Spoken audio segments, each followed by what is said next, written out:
Hello, hello. Welcome to Black Tea News. I'm your host, Christina Barr.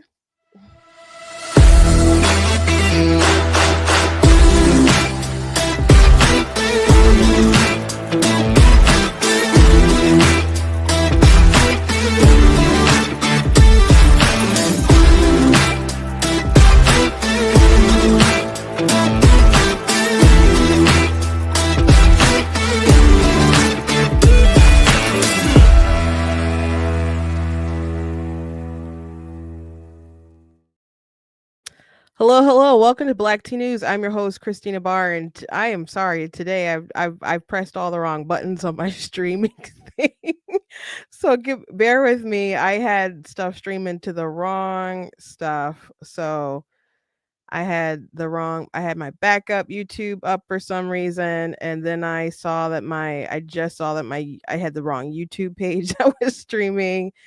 So I just fixed that, but you guys are going to be trickling in probably a little off because I screwed it up. I'm sorry. But anyway, hello everyone.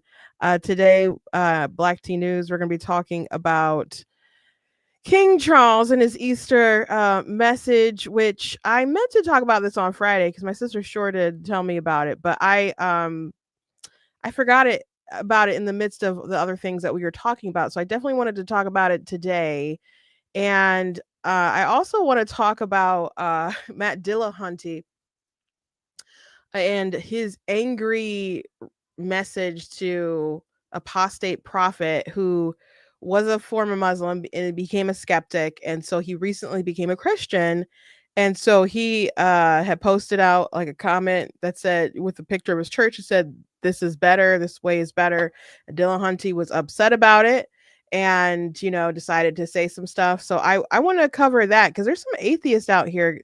Dillahunty, we've talked about him before. I've seen some debates with Dillahunty, but the one that is you have to watch it is his debate with Andrew Wilson. And I didn't know who Andrew Wilson was until that debate. I think that, really put Andrew on the map. I don't know how, popular he was before, but it seemed like he kind of really blew up after that. And a lot of people started kind of developing sort of his same tactics. But uh Wilson was, he brought up the fact that Dillahunty, is with a man and believes that that man is a woman. So it just is very rich to me that such people would lecture Christianity and Christians and think that we're so silly about our quote unquote truth claims and saying that we believe things for comfort and convenience. And you're sleeping next to a dude and you are as gay as you can possibly be, yet you, for some reason, you can't accept that and you want to believe that that person is a woman, and that's just objectively not the case. So we'll talk about those things. I also want to talk about something with Melinda Gates and her talking about being pro-choice and reconciling that with her being Catholic, but I'm not sure that we're going to get have time for that today. So if we do, that'll be the last thing that I mentioned. But anyway, I thank you guys for joining me today. Please go to blacktnews.com, check out different content on my website, articles, videos, etc. If you like what I do here, please consider leaving a donation on the website because it does cost a stream. Run my site, all the good stuff you guys can support. I appreciate you very much. You guys can also give super chats if you're on Facebook or Facebook is stars, YouTube is super chats. So you want to support that way, but the best way is to go to the website and support that way. Thank you to those of you who are watching live and to those of you who can watch back later. Appreciate you guys. You guys can also check out different merch that's available on the website, and you guys can also check out my books and stuff that's available on Amazon. As a reminder, I will be at Motor City Comic Con next month, which is very quickly approaching. I'm going to have to look at my inventory and see if I need to order anymore. I'm not going to have any new stuff, but my last new book, I don't think I have one with me. My last new book that I released was a Sea Witch. So that was in the fall show that I had it. So people who maybe just come to the summer show can see that and pick that up, and I'll have other, all my books and stuff there. So if you can come, be great. If you can pop by, even if you don't plan to get something, just, come ahead, go ahead and pop by. And I'm checking to make sure that I'm streaming on Facebook and on YouTube, because I did completely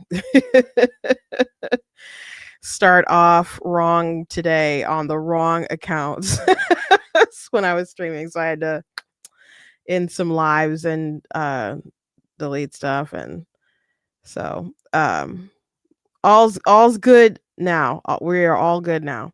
So I hope you guys had a beautiful Resurrection Sunday.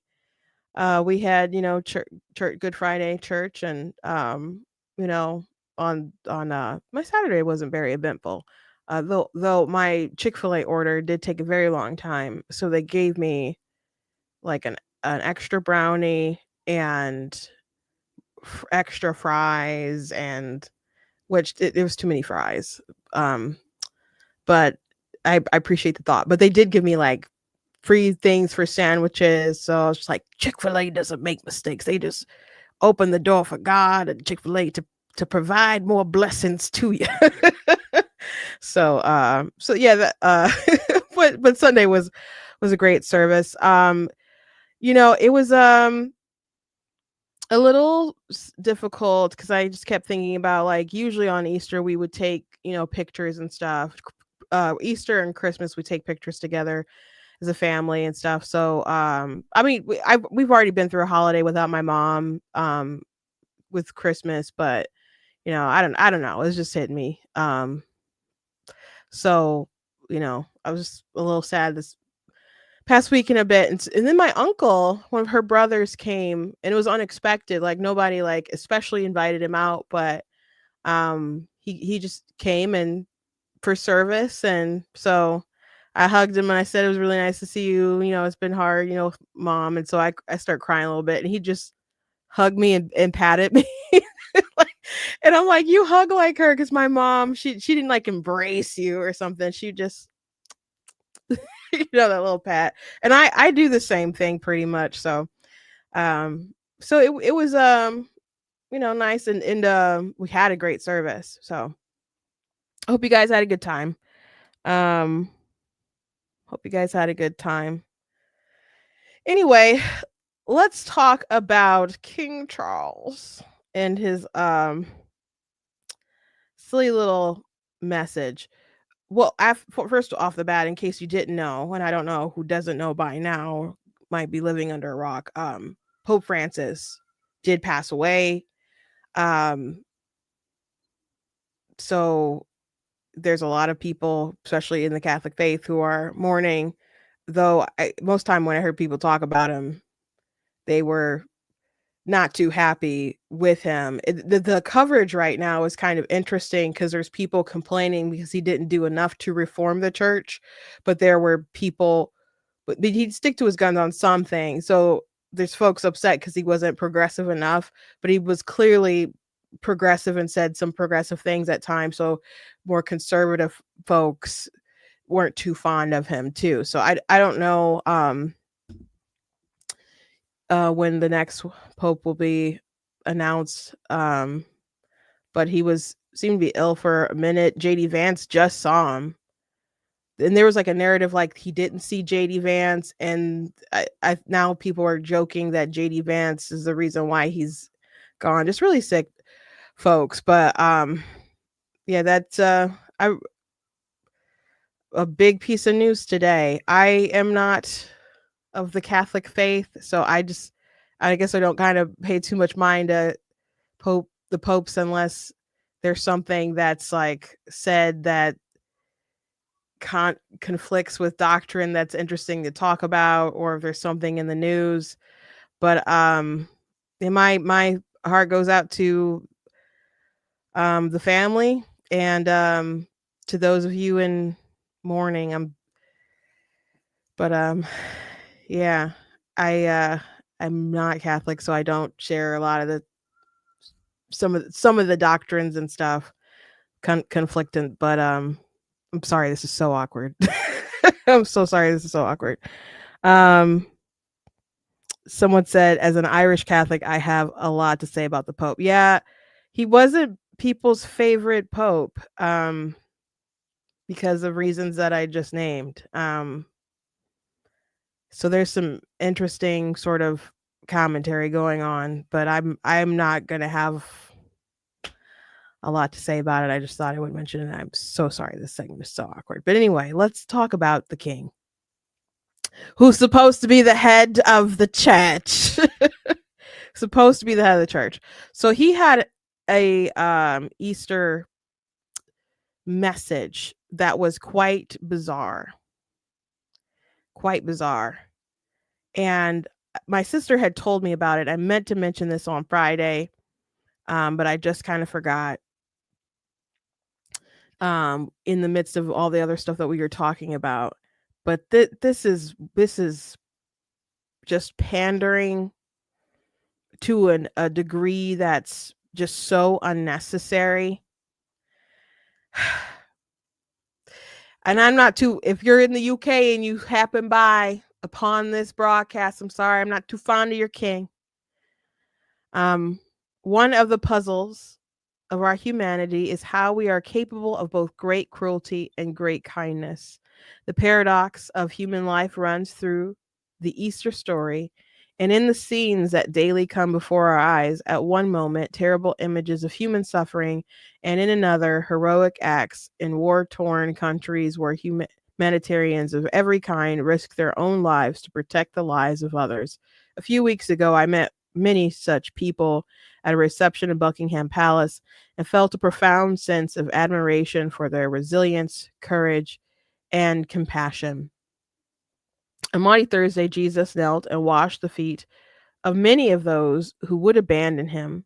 His humble action was a token of his love that knew no bounds or boundaries and is central to Christian belief. The love he showed when he walked the earth reflected the Jewish ethic of caring for the stranger and those in need, a deep human instinct echoed in Islam and other religious traditions in the hearts of all who seek the good of others. The abiding message of Easter is that God so loved the world, the whole world, that he sent his son to live among us, to show us how to love one another, and to lay down his own life for others in a love that proves stronger than death. There are three virtues that the world still needs: faith, hope, and love, and the greatest of these is love. It is with these timeless truths in my mind and my heart that I wish you all a blessed and peaceful Easter.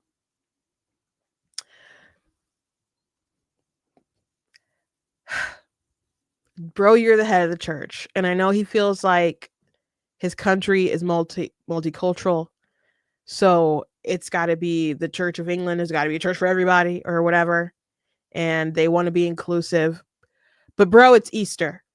You send out messages for you people for different religions, for their different holidays, you know. But Easter, it's so backwards to bring up Islam because their faith is the complete opposite of ours. Their faith denies that Jesus was crucified. It denies it. So, I know people want to be inclusive and stuff, but we can't both be right. And this isn't like a minor thing that we have a disagreement with. This is central to our whole belief. Okay? It's central. They don't believe that Jesus claimed to be God. They just believe that he was a prophet. Like, oh, that he respects him. I don't think it's respectful to lie and slander people, but okay. They don't believe Jesus is God. They don't believe he died on the cross. And they don't believe that Allah would do that to his prophet. Like, why would he let that happen? Like, they can't fathom the story. They can't fathom the story. I had a Muslim coworker, and she's like, why would Jesus die? Why would Jesus die on the cross? I'm like, because he loves us. What do you do, pay for our sins? Like, what do you mean? Like, then she just couldn't wrap her. I'm trying to explain the story to her. She just couldn't wrap her mind around it. They don't even believe that God would commune and come down like that. They don't. It's completely contradictory. So if they don't believe he died, they sure don't believe he rose again. They believe he's a prophet. When they believe he's coming back. And they believe when he comes back, he's going to talk about how all the Christians got it wrong. So to bring them up during Easter is wild. But there's a lot of, Muslims in the UK, and they want to be inclusive.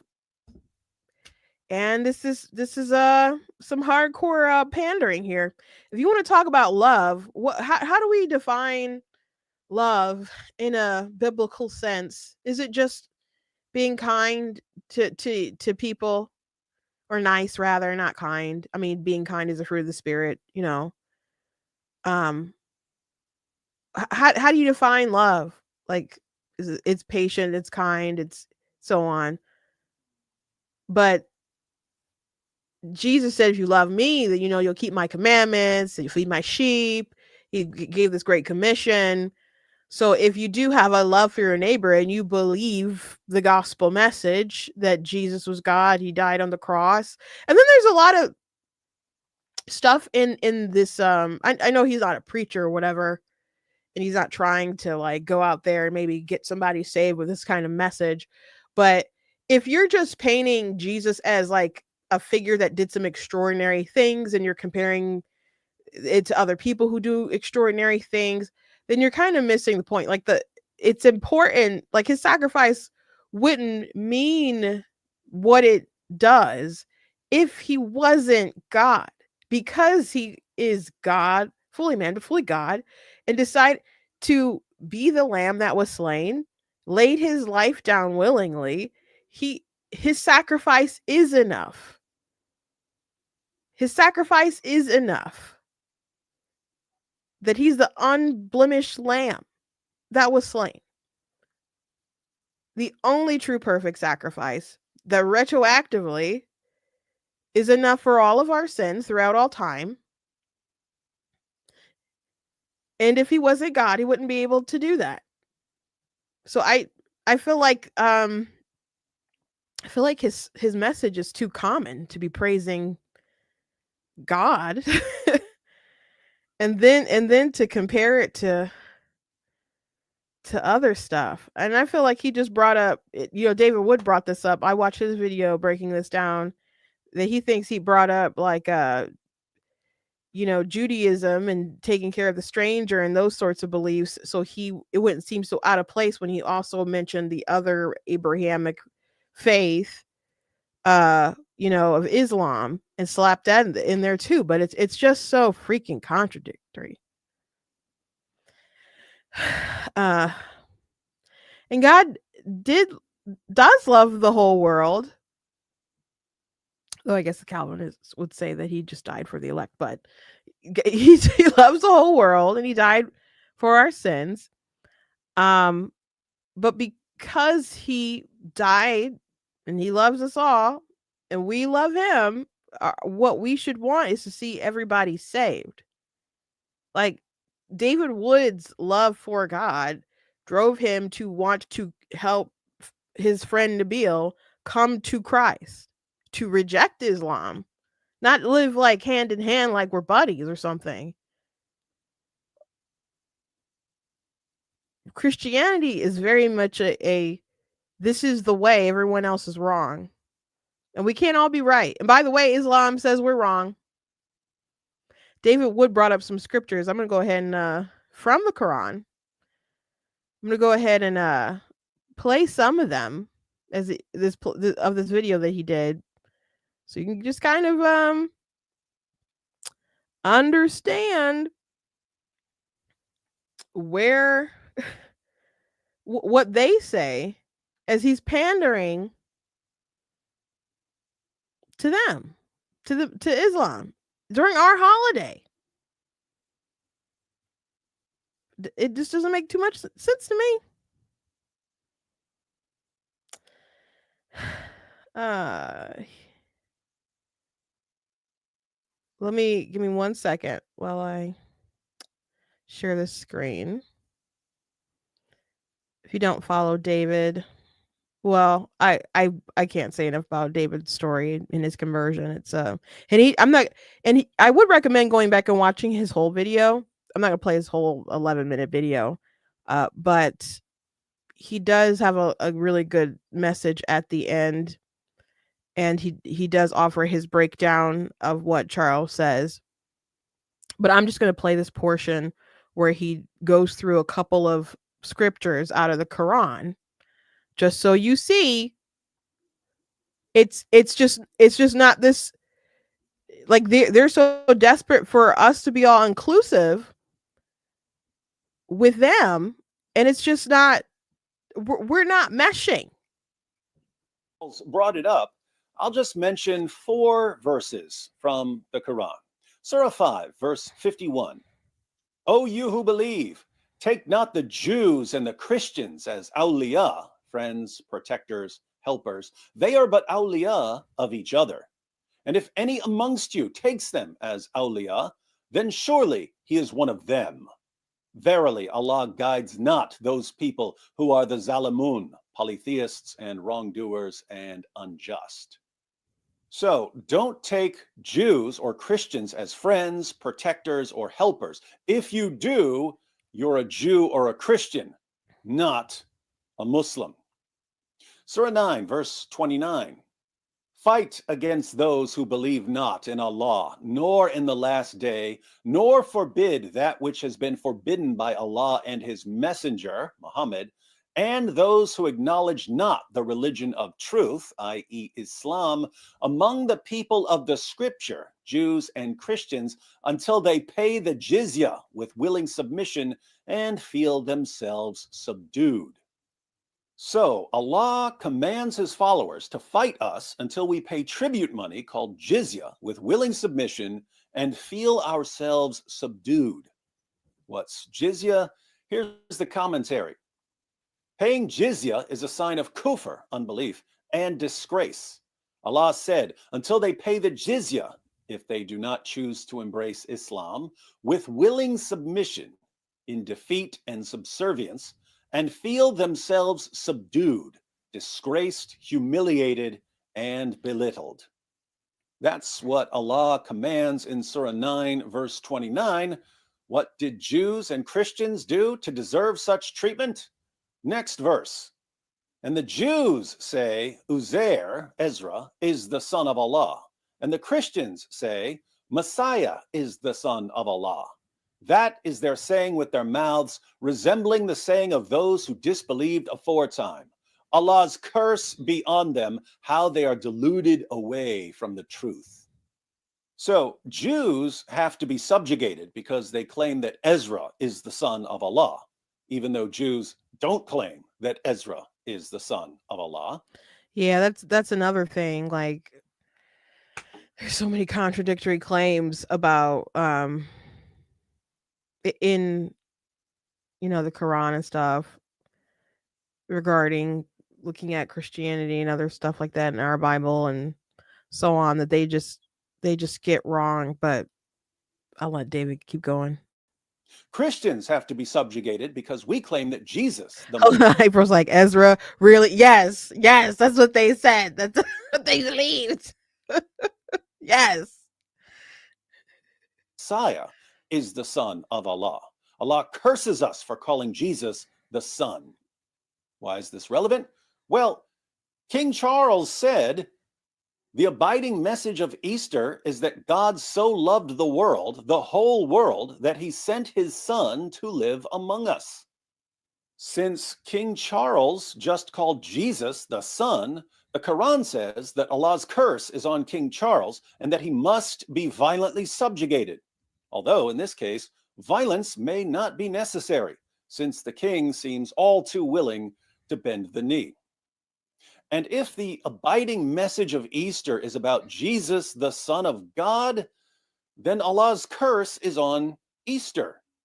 Strange to praise a religion that curses Easter in a message about Easter, but that's British leadership for you. One more, Surah 98, verse 6. Verily, those who disbelieve in the religion of Islam, the Quran, and Prophet Muhammad from among the people of the scripture, Jews and Christians, and al-mushrikun, mushrikun are people who associate partners with Allah, will abide in the fire of hell. They are the worst of creatures. According to the Quran, Jews and Christians are the worst of creatures. We're lower than dogs. We're lower than pigs. We're lower than insects. If you ever wondered how the grooming gangs could justify treating non-Muslim girls so horribly, it's because they view non-Muslim girls as lower than dogs, lower than pigs, lower than insects. It's Yeah. So again, I recommend watching David's whole video. His page is apologetics, roadshow. He has an icon of a One Punch Man. So I'd recommend watching his whole entire video because he has a nice little piece at the end. Um, and he has his own commentary about the speech. But yeah, they believe things that are not just contrary to us, but things that if they're right about, then our religion is just thrown out of the window.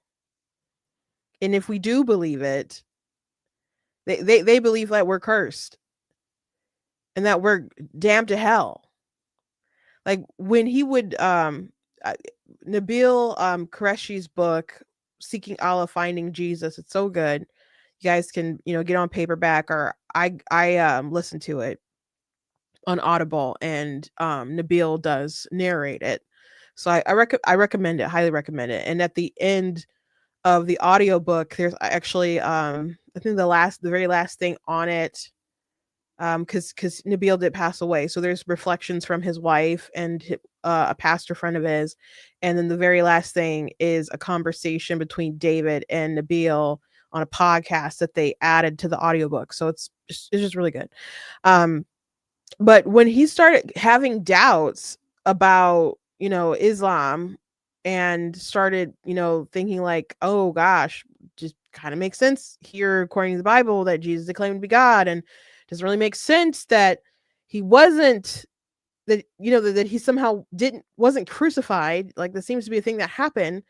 It's like, oh gosh, what if he actually is the son of God? Like, oh, but if I believe that, I'm damned to hell. So he has, like, I don't want to be damned to hell. So he had all these conflicting thoughts. It's not something like people want to lump all the Abrahamic faiths and stuff together, but there's a huge divide there between the Christians and Muslims.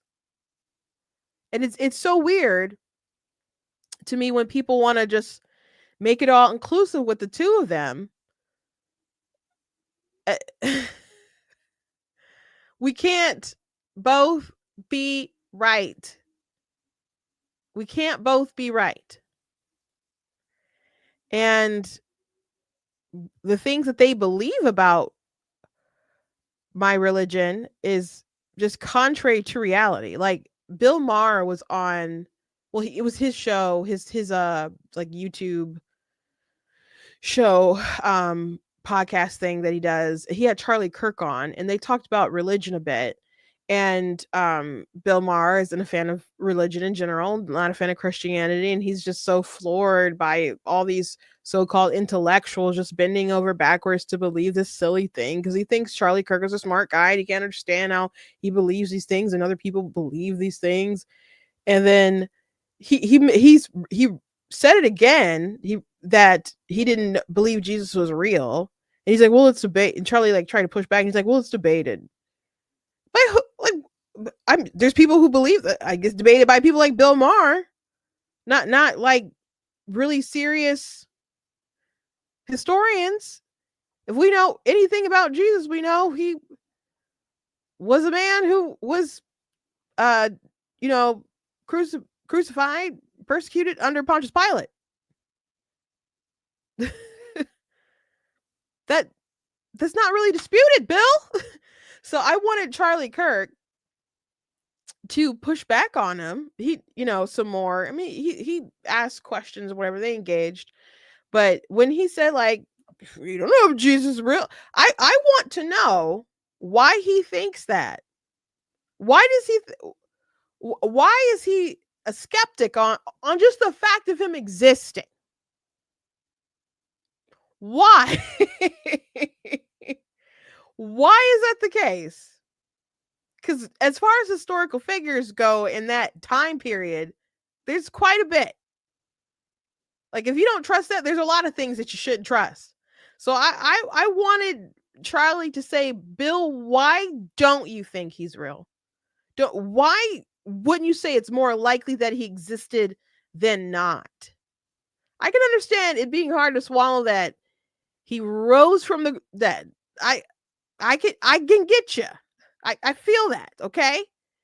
But to not believe that he exists?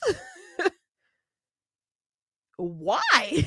Where did you get that from? Where did you get that from? There's a video of Bart Ehrman, just downing people who believe that. And Bart Ehrman, he I think he claims to be a Christian, but he's a skeptic now and stuff. But he's you know is a like a biblical scholar and stuff. But he was doing a Q&A thing with some atheists and stuff, and he's like, guys, nobody serious in the field believes that Jesus wasn't real. Like, you'll be laughed out of everywhere. Like, you can say whatever you want online, but it's just it's not true, and you guys are going to look silly. Bill looks silly when he says stuff like that. But they believe that they're so intellectual.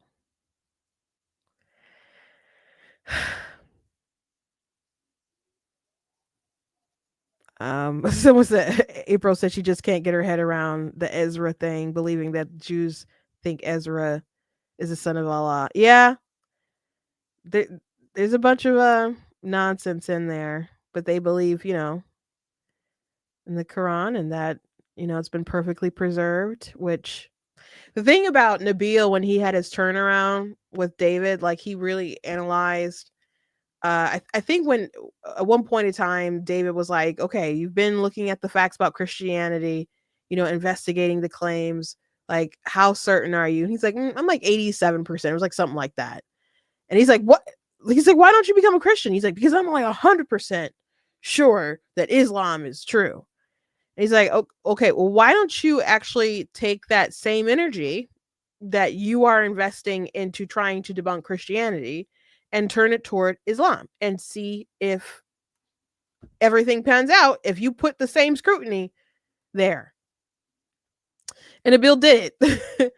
And his world was shattered because the claims about, he analyzed Muhammad, and he was a warmonger. He was a pedophile. He was a very violent man, and he believed at first he was hearing from like a demon at first when he was getting his quote unquote revelations, and he tried to he considered unaliving himself.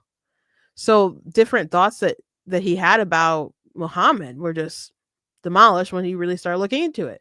He started looking into the claims of the Quran, and things didn't match up. It said a lot of things that just weren't true. Like they say, oh, there's all this medical stuff in the Quran, that things that didn't match up, things that didn't align, things didn't make sense. And then there's things referencing about the Bible and things like Jews believing in Ezra is being the son of Allah, that weren't true. So and then Muslims will say that the Bible is corrupted all the time. Like that's their go-to. Like, oh, well, look at how many translations there are, how many versions. Okay, yeah, well, there's translations, but we have like all these manuscripts. Like, so they're not actually very different. um, that was like what Nabil first tried to get David on, was like, oh, there's so many different versions of it. He had to tell me, we have all these different manuscripts, right? Like if you talk to your mom and you talk to her, you know, in your language, and I ask you what you said, it's like the same thing, but it's just in a different language. Like it's just, but it's the but the word, the meaning is the same. So there's different translations of these texts, but the meaning is still the same. So that started, their friendship or whatever, the back and forth. But um and there was another thing. Oh yeah, so they believe that the Bible's corrupt, but he investigated the Quran and it's not perfectly preserved like they'll claim. So after that, he still needed like God to give him some dreams and visions or whatever before he accepted Christianity. But anyway, I cannot recommend seeking Allah, finding Jesus more. It's a great book. Like, please go check it out. If you don't have all the patience for that, there's plenty of videos of Nabil explaining his testimony on YouTube that are like maybe about 40 minutes to an hour. It doesn't go into like all the kind of conversations that him and David had, or he doesn't go into depth of all of his like visions and dreams or whatever. Like he briefly explains some, but it's the whole book is worth getting. But if you just want to whet your appetite a bit, to see if you really want to learn more, you guys can find out more about Nabil on YouTube. But the king is doing a disservice to his people there, and just continuously pandering. And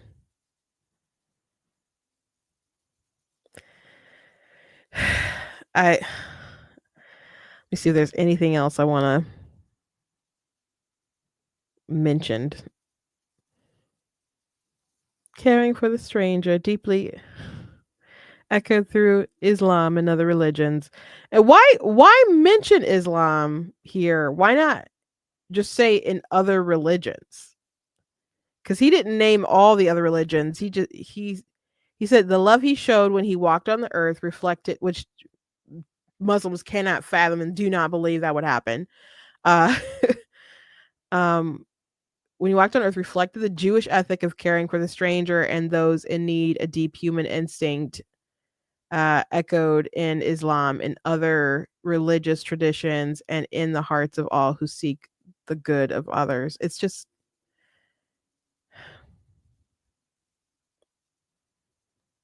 yeah. And I don't know. It just seems a little too pro human condition, I guess. Too is an issue. Like he's saying, it's just the instinct echo to take care of people and strangers or whatever. Like the law is written on our hearts, so we know what's right or wrong.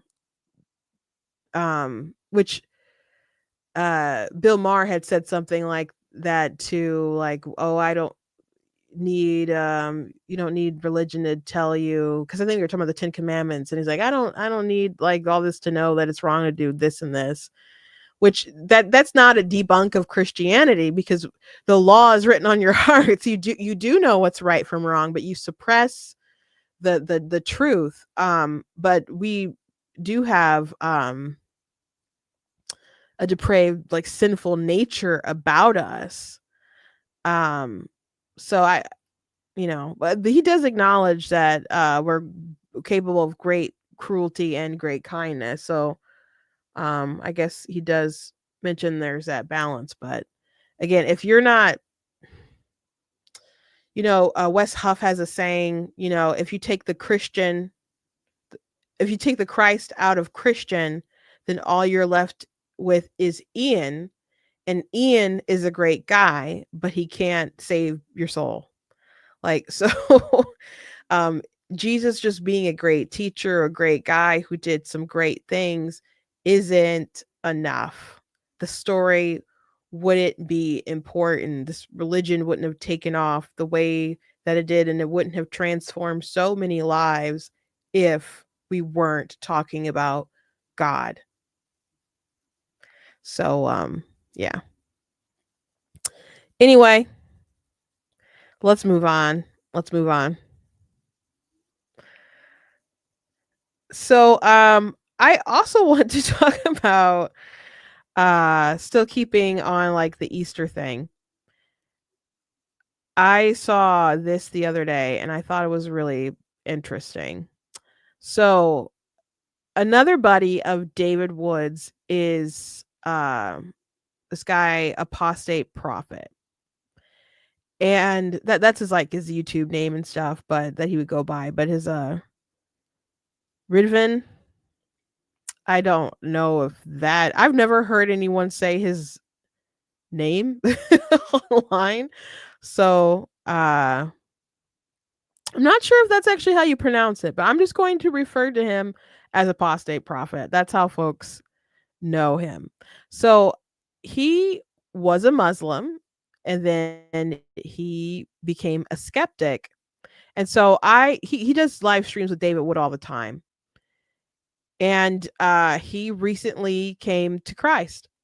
So now he's Orthodox. So he put out this tweet of this church. I'm assuming it's his church. And it says, "Life is better this way." That's the tweet. That's the tweet. That's the whole tweet. Life is better this way. And here comes Matt Dillahunty saying, "Prove it and prove that the claims are true. Until then, your faith-based performance like Ian's is just trading one convenient master for another." That's some aggression there. I just want to remind you, all he said was, "Life is better this way." Now, I thought it was interesting that someone in the comments brought some smoke for Dillahunty and said, "Prove that your boyfriend is really a woman. Until then, your heterosexuality is just a faith-based performance." And Dillahunty is with a trans woman.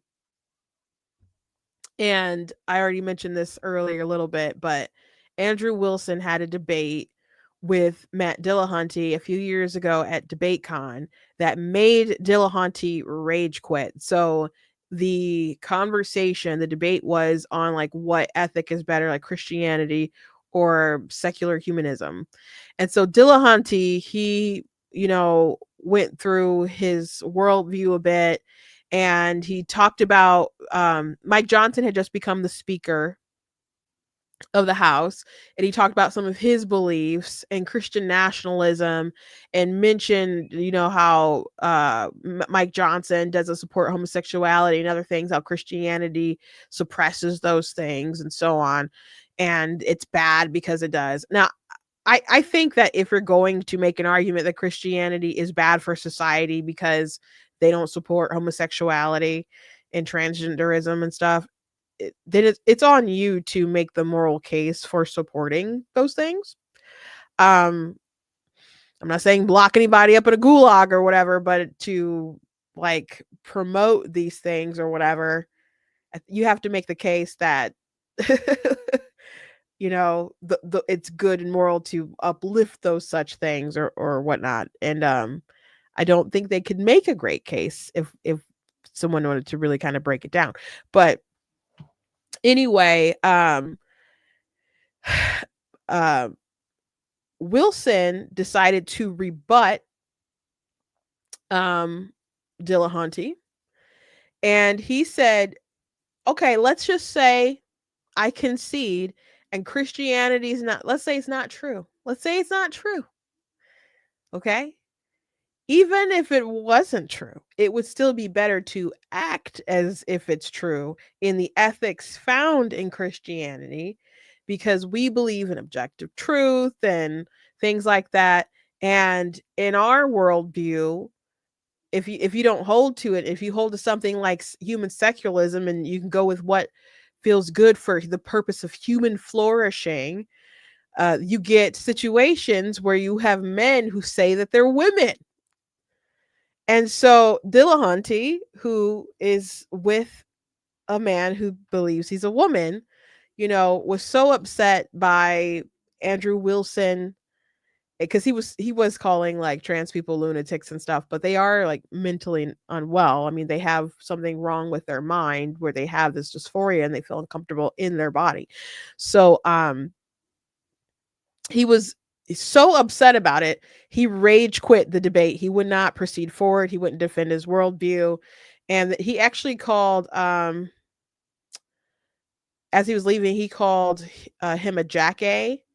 And then Andrew Wilson was like, say hello to your husband for me or whatever. And the people were like, oh my gosh, that was so mean. That was so mean. How could you say that? And, I was watching him like, he just insulted him. And then he said, say hello to your husband. And if he's with a man, it's a man, even if he calls it a woman. So that is a husband. Okay. If assuming they're married. But they were so mad at Wilson. Even the head of DebateCon was like upset at Andrew Wilson. So from that point on, Andrew Wilson just did a Q&A and was talking to like angry Dillahunty fans, and some like Christians who just thought he was a little too prickly in his response. I thought it was kind of amazing. I'm not a huge fan of Andrew Wilson and all of his approaches or whatever. But if you haven't seen it, it was amazing.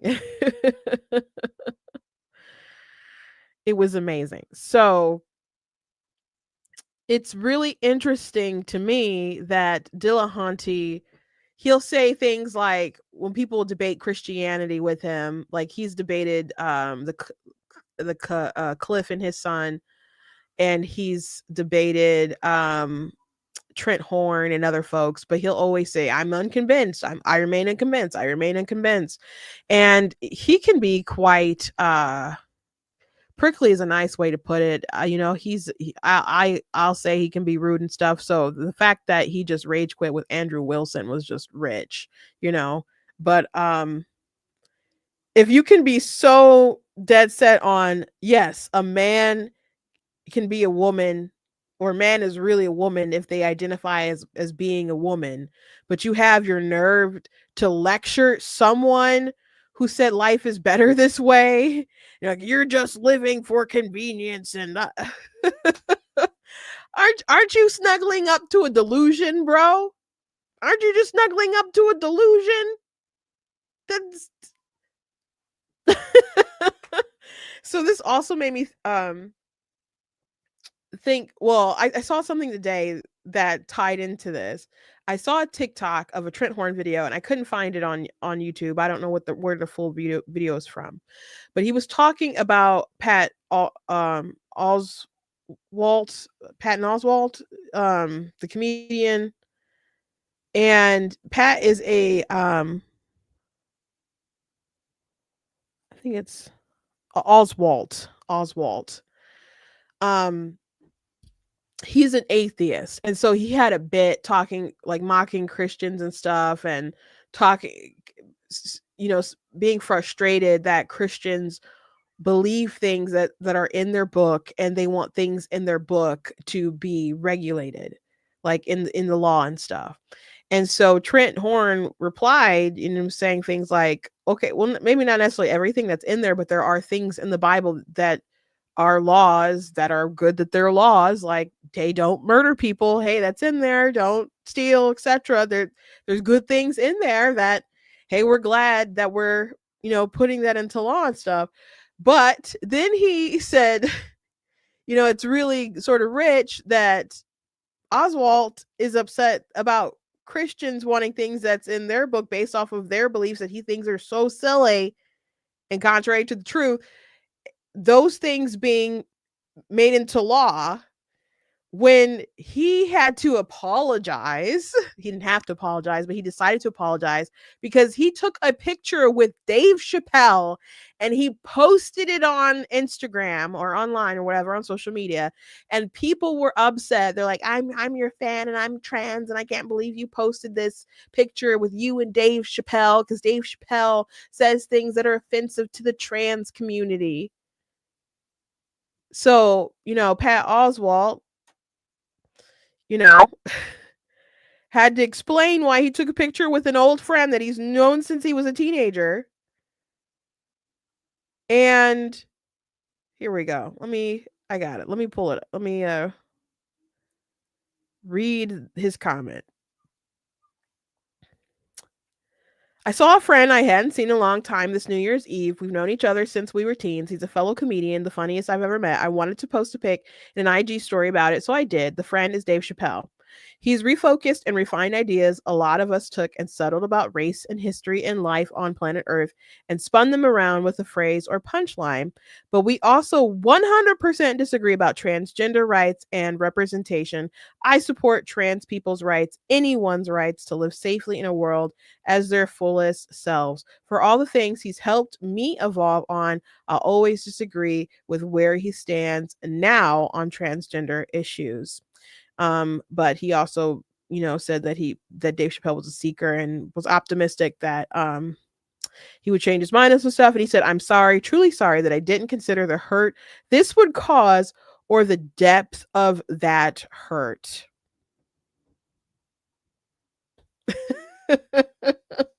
So he apologized for posting a picture with him and Dave Chappelle, again, someone he's known since he was a teenager, because it upset some people in the trans community because a comedian made some jokes about trans people.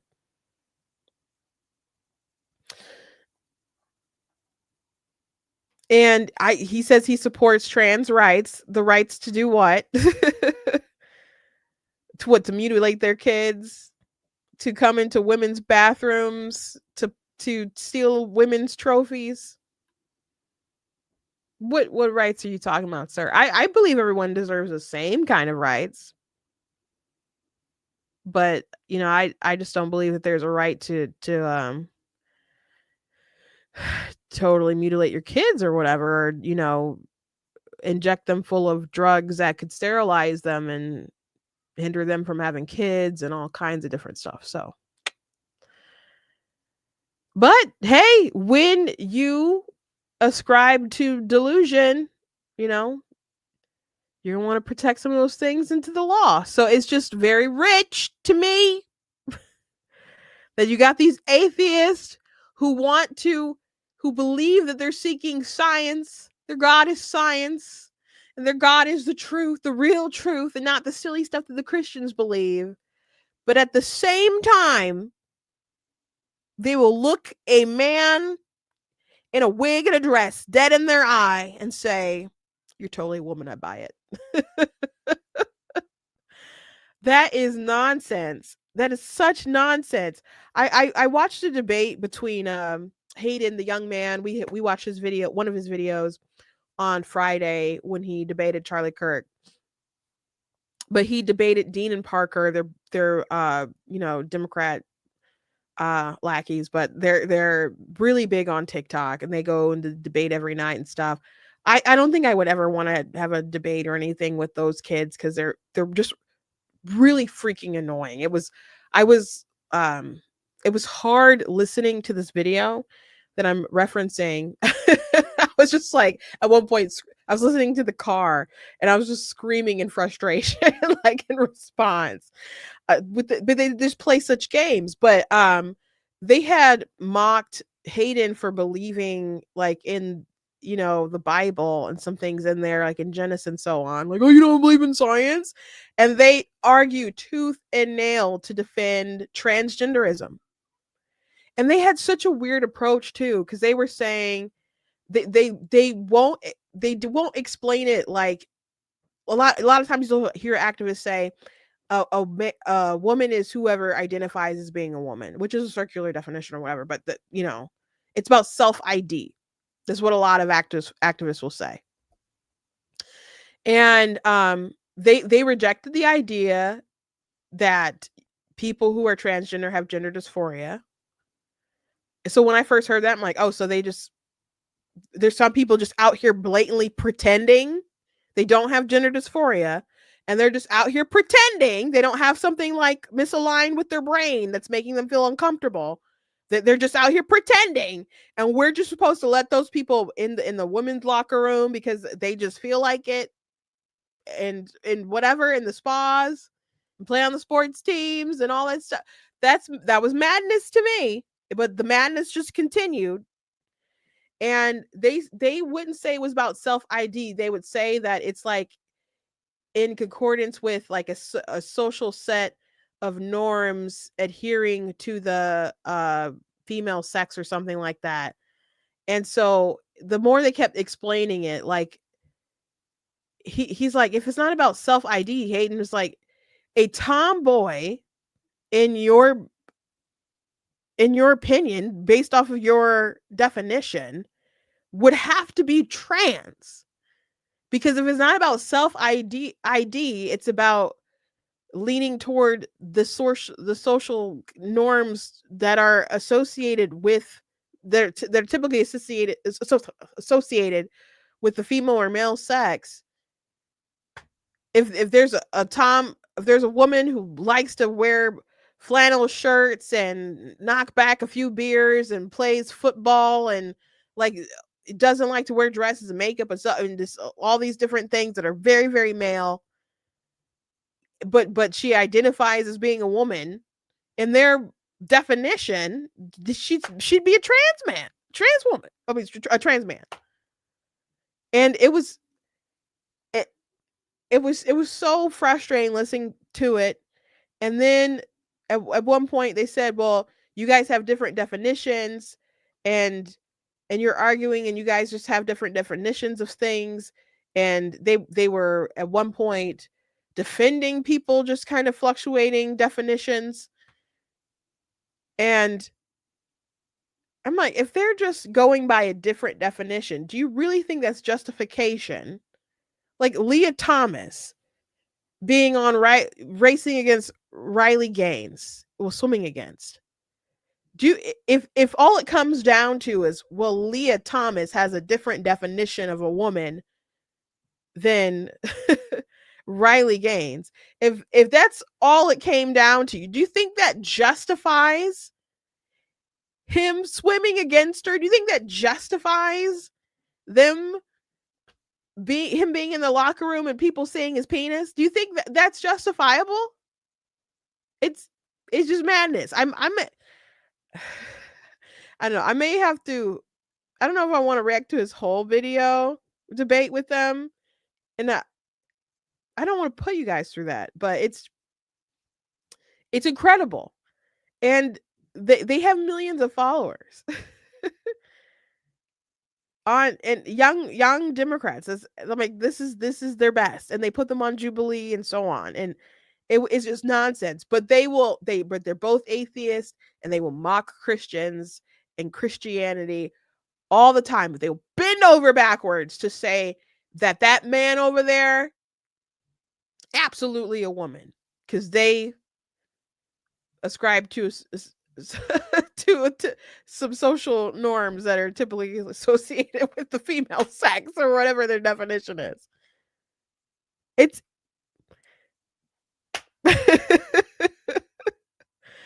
it's insane. It's insane. The what atheists will choose to believe. I just don't want to be lectured.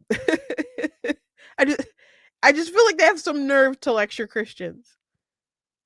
I feel like they really have some nerve. So he did respond, Apostate Prophet did respond to Dillahunty. See if I can find it real quick. But he essentially just said, I'm happy. Like, what is your problem? Let me see if I can find it really quick. I'm going through his thread. Okay, I got it. He said, I am a Christian now, Matt. My life is better this way. I am better. Why does this bother you? And he said, because you pretended to be a skeptic and then adopted a faith based position that you do not defend, yet publicly support as if it is true. You choose comfort over truth. You misrepresented yourself to those of is who promoted you. Like he has a typo, whatever. Now, Matt didn't stay and defend the fact that his boyfriend was a really a woman. When Andrew Wilson brought it up, he rage quit and left or whatever. And he said, "What do you mean pretended? I was a skeptic and to a great deal very much am. People who have watched me know that I have engaged with Christians respectfully, but with strong disagreement for many years. I don't tell people they should convert. Why do you come at me?" And I haven't how long have I been aware of him? Maybe just like about a year or so. But I don't think it's been 2 years. Maybe. I don't know. But I have seen him go back and forth with Christians, and I'm just like, "What's wrong? Just, like, accept it, man. You like, come on, come on. You like, you can just open your eyes a little bit more. Like, you're so rational. Why can't you just get there?" It's so I was really happy when he announced that he became a Christian. But to assume that he was pretending and wasn't really a skeptic because he has now opened his heart and his mind and become a Christian. Now, I think the reason why Dillahunty is remains unconvinced of Christianity is because he desires to live in darkness. Frank Turk always asks the question to different atheists, like, if Christianity was true, would you become a Christian? And a lot of people will say no. They'll say no. And if they say no, he's like, it's usually a heart problem. Dillahunty is not some big truth seeker if he is okay with sleeping with a guy and calling it a woman. He's not someone who just loves the truth that much. You know, he's not. He's not. And he's saying you choose comfort over truth. He literally said that to a man who believes that he's found the truth and is living by it and through it. And then claims that he's been faking his convictions the whole time. And that really floors me because is it really so strange that a skeptic would become a Christian? Because it happens all the time. It happens all the time. I've mentioned David Wood a few times. You know, David Wood is his friend. And they would go live together while he was still a skeptic. And they would, attack Islam and whatever. And they're both Christian now. He had a lot of Christian friends. They had a lot of conversations. I'm not surprised. David likes to play the long game. God likes to play the long game sometimes with people. But David was an atheist himself before he came around. Someone had to convince him, like present evidence. He had to seek it out, and he found out the truth for himself. Paul was killing Christians, bro, before he had his road to Damascus moment. Why is it so strange that a skeptic would convert? Again,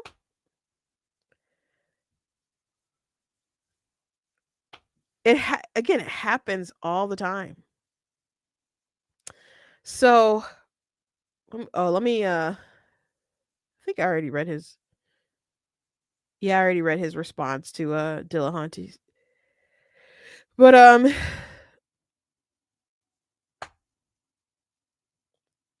he was having a conversation with David Wood about this some time ago, a couple weeks ago. And there are people who would say, "Oh, you weren't actually a Muslim," to him. And there are people who would say that about Nabil. And I've seen people say that. Like, I've brought up Nabil in conversations with Muslims, like, "Oh, he wasn't really a Muslim. Oh, well, he was the right kind of Muslim." Oh, and David mentioned, like, people would say that about Nabil. And if it just is totally ridiculous if you knew him.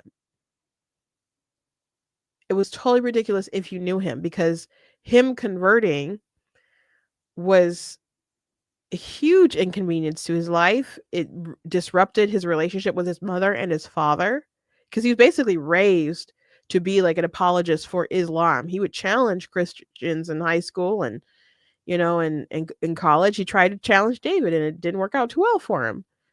You know, but after he told his parents that he was a Christian, he crushed them. And he was in such turmoil about it himself personally. He told God, he's like, why didn't you just let me like find out the truth and then take my life, so then I could go to heaven and I wouldn't have to have told my parents about this, and I wouldn't have had to hurt them like this. And then God had to tell him, like, it's not about you. But it was very difficult. There was so much to leave behind by becoming a Christian. So, you know, people do convert. People do convert. Some people seek the truth and actually find it. Some people seek the Lord with their whole heart, and then they find him. Because if you're really seeking out the truth, I believe that you will eventually find it. But Dillahanty, he's the one who finds comfort in delusions. Literally. Literally. Likes to snuggle up to it. So on. So anyway, I recommend that you guys, if you haven't seen that Dillahanty debate with Andrew Wilson, maybe I always said I do a reaction to it. Maybe I ought to just do that. Cause I thought it was Andrew Wilson's not my favorite, but that was quite the introduction, at least for me, to him. Anyway, that's all I got to say today. I might go through some of this Bill Maher, Charlie Kirk stuff. I've seen some clips. If there's something interesting, we might pick up on it tomorrow. But that's all I got for you guys today. Please go to blacktnews.com, check out different content, website, articles, videos, etc. If you like what I do, please consider leaving a donation on the website, because it does cost a stream, run the site, all the good stuff, so you guys can support. I very much do appreciate it. Appreciate you guys. You guys can also check out my different books that are available on Amazon, a paperback and ebook, and I have 18 that are all together. There's a link in the description. It'll take you to an Amazon page where you guys can read more about my stuff. One of my books is Slay Your Fear, How to Overcome a Spirit of Fear. Most of my books, though, are fiction. And I recommend that you guys check some of that stuff out. God bless you guys, and I